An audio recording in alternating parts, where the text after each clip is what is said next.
You walk into a room for the first time, yet every detail feels hauntingly familiar. Welcome to Curious Growth, the Daily Dose. Today we're exploring that fleeting, uncanny sensation known as déjà vu. It's a French term meaning already seen, and for centuries it has been attributed to everything from psychic abilities to glimpses of past lives. But what if I told you that this strange feeling is not a glitch in the matrix, but rather a fascinating window into the intricate workings of your own mind? To understand déjà vu, we first need to understand a bit about how our memory functions. It's not like a perfect video recorder. Instead, our brain has different systems for different types of memory. One key distinction is between familiarity and recollection.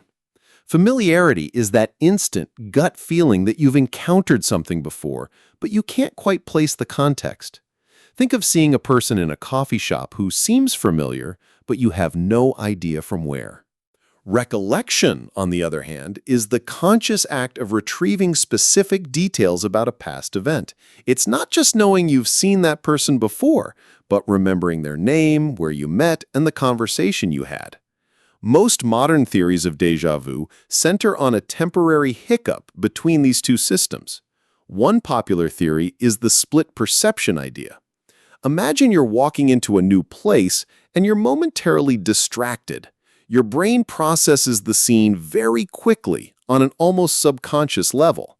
A tiny split second later, when you give the room your full attention, your brain processes it again. That tiny delay can create the eerie sensation that you're re-experiencing something, when in reality, it's just a rapid, two-step perception of the same event. Another compelling theory, and one that has gained traction in neuroscience, involves the brain's fact-checking mechanisms. Researchers believe that the temporal lobe, a region of the brain crucial for memory, might sometimes send out a false signal of familiarity. This is where it gets interesting. Your brain's frontal regions, which are responsible for decision-making and rational thought, then step in.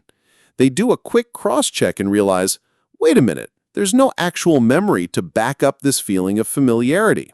That very conflict, the strong feeling of having been there before, coupled with the rational knowledge that you haven't, is what we experience as déjà vu. So, what's the big idea here? The takeaway is that for most healthy individuals, déjà vu is not a sign that your memory is broken. In fact, it might be the opposite.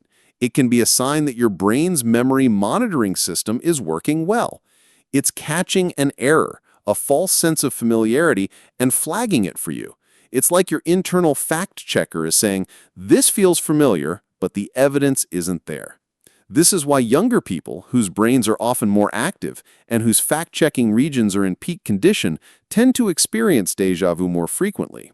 Factors like stress and fatigue can also make these memory misfires more likely. Of course, if déjà vu becomes very frequent or is accompanied by other symptoms, it's worth a conversation with a doctor, as it can be associated with certain neurological conditions like temporal lobe epilepsy. But for the vast majority of us, it's a harmless and fascinating quirk of our cognitive machinery. So the next time you're struck by that strange feeling of already seen, don't reach for a paranormal explanation. Instead, take a moment to appreciate the incredible, complex, and sometimes slightly buggy software running in your head. You're not reliving the past. You're just witnessing your brain doing a real-time system check. That's your daily dose of curious growth. Join us tomorrow as we explore another facet of our ever-expanding world. Until then, stay curious.